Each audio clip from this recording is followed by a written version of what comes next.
Lachiche, organisateur des Nocturnes de Ferrières.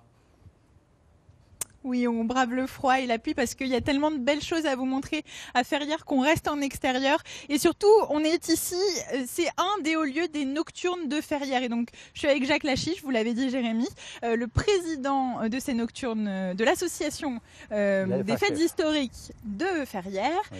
Et donc, c'est vous qui êtes à la tête de cette grosse machine que sont les Nocturnes de Ferrières. C'est quoi les Nocturnes de Ferrières ?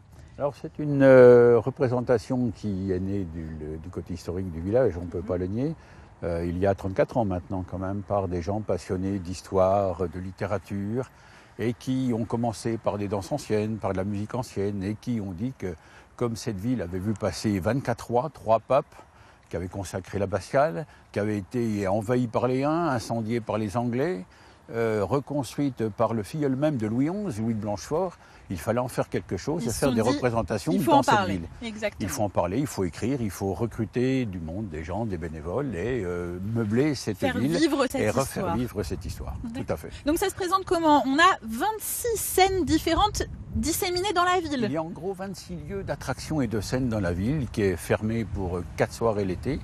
Et vous avez des troupes d'amateurs qui ont répété des scènes compliquées à texte. On a des beaux costumes, on a plus de 2000 costumes qu'on peut dissiper et disséminer dans la ville. Et il y a des troupes professionnelles, cracheurs de feu, montreurs d'animaux. Avaleurs de serpents. Avaleurs de serpents, enfin montreurs de bois par exemple, des troubadours. Enfin on a tous les métiers, on renouvelle tous les ans les troupes ou tous les 2 ans pour qu'il y ait chaque fois un phénomène d'attraction sur Ferrières et que les gens viennent admirer le patrimoine architectural et historique. Et se replonger dans l'histoire de Ferrières. C'est une grosse machine, je le disais. Ça marche avec des bénévoles, avec des gens qui sont passionnés. Ça marche avec combien de personnes?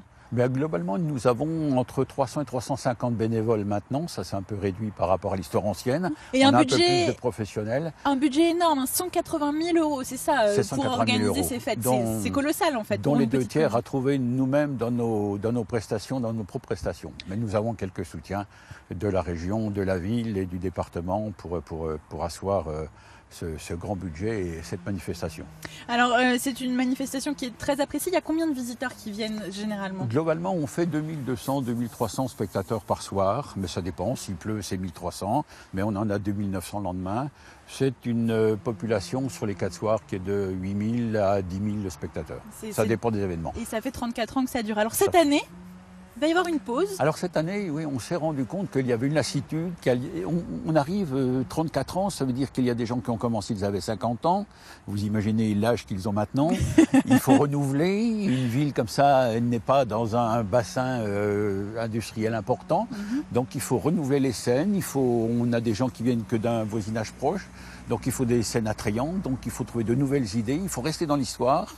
Il faut l'interpréter différemment. Il faut aller soutirer ou tirer de leur fauteuil les anciens qui ont écrit, qui nous ressortent des souvenirs. Il faut composer un spectacle. Donc c'est très long. Il nous faut une bonne année pour faire quelque chose de sérieux parce que malheureusement, on est obligé de faire des entrées payantes. Alors les enfants ne payent pas jusqu'à 12 ans. C'est une facilité que nous avons ici, que nous nous imposons. Mais il n'empêche qu'il faut équilibrer un budget. Sans avoir à gagner de l'argent, il faut que ceci puisse se répéter d'une année sur l'autre. Donc cette année, pas de Nocturne de Ferrières. L'année prochaine, vous reviendrez encore plus fort avec plein de nouveautés? C'est ce que l'on souhaite. En tous les cas, c'est notre désir. Et on va travailler toute l'année, des réunions mensuelles déjà, avec les bénévoles à qui on va donner la parole. Ceux qui veulent venir, on est déjà 60 pour la première réunion qui est dans 15 jours. Et puis on va essayer de construire autre chose. Un autre événement, mais toujours basé sur Ferrières, l'histoire de Ferrières, en cœur de cible. D'accord. Jérémy, je vous écoute. Oui, alors pour les Nocturnes de Ferrières, c'est ouvert à tous les publics sont présents. Et racontez-moi un petit peu comment ça se passe finalement, un moment comme ça, aussi fort, aussi intense, plein d'émotions. Mais c'est énormément de travail, Monsieur Lachiche l'a dit. Il y a du travail pendant une année entière, en fait, vous préparez. On ne s'arrête pas. On vous terminez l'édition et bon. En août, on nous demande déjà de faire les dossiers de subvention fin novembre. Alors qu'il faut trouver les nouvelles troupes, puisqu'il faut renouveler. On a du mal, on n'a pas un gros site hôtelier, les gens ne peuvent pas venir de très loin, donc Ce sont des gens proches qui viennent. Et il faut trouver aussi des bénévoles. Et d'ailleurs, je crois que vous avez besoin d'un petit coup de main, faut le dire. Donc, nous avons besoin de bénévoles sur tous les métiers, autant les bricoleurs que les cuisiniers pour la restauration, parce qu'il y a un gros effort de restauration. Et puis les gens qui ont envie de s'investir, la logistique, voilà. Le message est passé, Jérémy. Et oui, on peut faire de jolies photos durant ce festival. Merci Héloïse.